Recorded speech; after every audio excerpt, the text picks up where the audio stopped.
Portlandia, Season 6, Episode 6. Tetherball, an expanded narrative summary. Chapter 1. The Whispering Pines of Nostalgia. The crisp, cedar-scented breeze of early autumn drifted over the sprawling grounds of the local park, scattering brilliant orange and yellow leaves across the dew-kissed grass. In the center of the recreation field, standing tall, silver, and solitary against the gray Pacific Northwest sky, was a weathered steel pole topped with a faded yellow rubber ball suspended from a frayed nylon rope. For Fred and Carrie, stepping onto the park grounds during a weekend stroll was meant to be a simple, relaxing outing away from the bustling coffee houses and artisan boutiques of downtown Portland.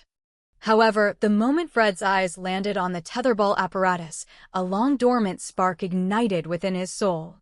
"Carrie, look," Fred whispered, stopping dead in his tracks and pointing a trembling finger toward the pole. "It's the pure, unadulterated sport of our youth. No apps, no complex gear, no pre-booking courts on a smartphone. Just one ball, one pole, and two combatants bound by the laws of angular momentum." Carrie stared at the pole with a mixture of reverence and healthy skepticism. "Fred, tetherball is an arena of unforgiving velocity. It has broken spirits, bruised forearms, and ruined childhood friendships. Are you sure you're ready to step into the ring?" Driven by an irresistible wave of mid-30s nostalgia and a deep-seated desire to prove his athletic vitality, Fred stepped into the dirt circle surrounding the pole. He gave the ball a firm, testing smack, watching it arc effortlessly around the steel shaft. What began as a nostalgic impulse quickly spiraled into an all-consuming passion, setting the stage for an epic community rivalry.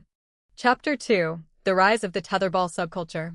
Within 48 hours, Fred's newfound fascination blossomed into a full-blown competitive obsession. He spent hours researching the obscure, pseudoscientific mechanics of rope tension, hand placement strikes, and strategic counterwinding techniques. He transformed his living room into a makeshift training facility, practicing rapid hand-eye coordination drills while Carrie recorded his lap times with a vintage stopwatch. Realizing that a solitary player cannot truly master the court, Fred and Carrie organized the first official Portland Amateur Tetherball Association, PATA. What they anticipated would be a modest gathering of 5 or 6 nostalgic locals exploded into a massive neighborhood phenomenon. The local park was quickly flooded with a diverse cross-section of Portland's most eccentric subcultures, the retro purists. Players dressed in authentic 1970s gym attire, complete with striped knee-high tube socks, terry cloth headbands, and short athletic shorts, who insisted that tetherball was the only sport untainted by modern corporate sponsorship. The Kinetic Engineers, a trio of local barista physicists who approached every match with chalkboards, measuring wind resistance, rope elasticity, and rotational torque to calculate the mathematically perfect serve. The High-Stakes Intimidators, a formidable duo who treated tetherball like an underground bare-knuckle boxing match, wearing leather wrist wraps and glaring menacingly at opponents across the dirt circle. Fred quickly rose through the amateur ranks, defeating rival after rival with his signature whirlybird strike, a high-velocity overhead swing that wrapped the cord so tightly around the top of the pole that opponents stood helpless, watching the ball lock into the rubber cap before they could even react. Yet, as Fred's winning streak grew, so too did his athletic vanity, threatening to detach him from the casual, friendly spirit that inspired him in the first place. Chapter 3. High-Stakes Ideology at Women and Women First. While Fred was dominating the neighborhood tetherball circuit, a completely different kind of competitive friction was reaching a boiling point at the Women and Women First bookstore. Inside the dim, incense-scented sanctuary of radical literature, Tony, Carrie Brownstein, and Candace, Fred Armisen, were engaged in a fierce, high-strung debate behind their cluttered glass counter. A local youth center had recently submitted a request to set up a temporary tetherball pole in the courtyard behind the bookstore to encourage outdoor activity for neighborhood youth. Candace slammed a thick, hardcover copy of theoretical essays onto the glass, her silver rings clattering violently. "Tony, look at this proposal. a tetherball pole in our sacred rear courtyard.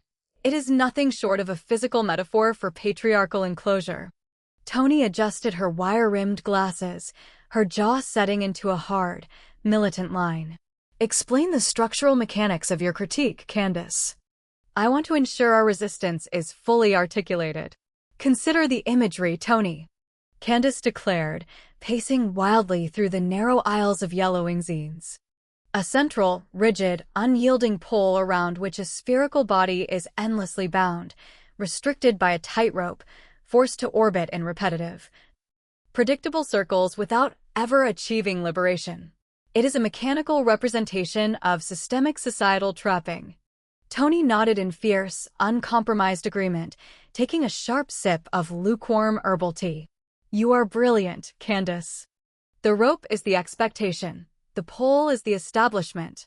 We cannot allow our courtyard to host a sport that celebrates orbital confinement, driven by their intense commitment to ideological vigilance.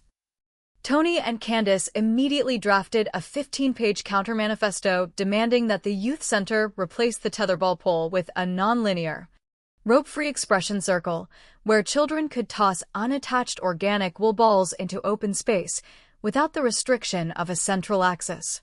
Chapter 4: Vignettes of Portland Life.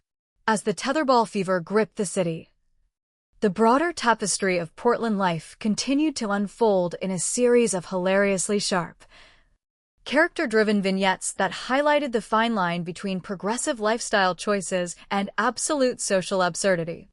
The artisanal water bar. In a chic, minimalist cafe in the Pearl District, a customer attempted to order a simple glass of tap water, only to be subjected to a 30-minute consultation by a hydration sommelier. The sommelier insisted on pairing the customer's mood with specific rain-harvested water profiles, ranging from high-elevation glacial crispness to deep aquifer mineral-heavy, leaving the thirsty patron paralyzed by decision fatigue. Kath and Dave's camping audit. The hyperneurotic, gear-obsessed couple, Kath and Dave, prepared for a weekend nature trip. Their obsession with zero-waste, leave-no-trace ethics and hyper-specific outdoor apparel reached such a fever pitch that they spent 4 hours auditing the environmental footprint of their trail mix, ultimately deciding that leaving their driveway was an ecological risk they weren't willing to take. The bike lane vigilante, a passionate commuter cyclist, spent his entire morning patrolling downtown bike lanes with a megaphone, issuing loud verbal traffic citations to pedestrians who stepped 3 inches over the white line, treating minor urban navigation errors as grave civil offenses. Chapter 5: The Final Showdown at the Park. Back at the park recreation field, the regional Pata Tetherball Championship tournament had reached its dramatic climax. A dense crowd of spectators, holding mason jars of kombucha, wearing vintage windbreakers, and cheering enthusiastically, surrounded the central court. Fred, sporting a sweatband and a focused, intense glare, stood on one side of the dirt ring. Standing across from him on the opposite side of the pole was his ultimate nemesis, a legendary local player named Ivan, a silent, towering man wearing a faded flannel shirt who had dominated the Pacific Northwest recreational sports scene for over a decade. The match began with a thunderous strike from Ivan, sending the yellow rubber ball whizzing through the air at terrifying speed. The ball whipped around the pole, the nylon rope singing with high-tension friction. Fred reacted instinctively, leaping into the air to execute his famous counter-strike. For 10 agonizing, high-energy minutes, the two titans traded fierce blows. The ball reversed direction again and again, spiraling up and down the steel shaft like a frantic pendulum. The crowd gasped with every strike, the tension in the park rising with every revolution of the rope. As the match dragged on, Fred's muscles began to ache, and sweat stung his eyes. He realized that Ivan's steady, mechanical rhythm was wearing him down. With the rope 3/4 of the way wrapped in Ivan's favor, Fred was just one strike away from total defeat. In that desperate moment, Fred looked over at Carrie standing on the sidelines, holding her vintage stopwatch and giving him an encouraging, steady nod. He remembered why he had fallen in love with the game in the first place. It wasn't about the regional trophy or the vanity of winning. It was about the joy of play, the connection to childhood simplicity, and the shared ridiculousness of the moment. Relaxing his stance, Fred dropped his hyper-competitive posture. As Ivan delivered what was meant to be the final, crushing blow, Fred timed his movement perfectly, not with brute force, but with a gentle, fluid redirection. Using the ball's own momentum, Fred flicked his wrist with effortless grace, sending the ball spinning in a tight, rapid reverse spiral. The ball wrapped round and round the very top of the pole, snapping tight against the rubber cap with a satisfying thwack. The referee blew his whistle, signaling the end of the match. Fred had achieved the ultimate comeback victory. Chapter 6: Epilogue in the Park. The crowd erupted into cheers and polite applause, tossing their beanies into the air as Fred was presented with the neighborhood trophy, a spray-painted golden tetherball mounted on a recycled piece of driftwood. After the crowd dispersed and the sun began its slow descent behind the western hills, casting long amber shadows across the park, Fred and Carrie remained by the court. The air turned cool and crisp, carrying the soft rustle of falling leaves. Fred unclasped his sweatband, looking up at the silver pole where the yellow ball hung motionless once again. "You played with real heart out there, Fred," Carrie said warmly, wrapping her scarf tighter around her neck and handing him a thermos of warm cider. "You didn't just win, you brought honor to the pole." Fred took a slow sip of the cider, looking out over the quiet park with a serene, humbled smile. "Thanks, Carrie. But you know what? I think I'm ready to retire while I'm at the top." "Really?" Carrie asked, surprised. "Just like that?"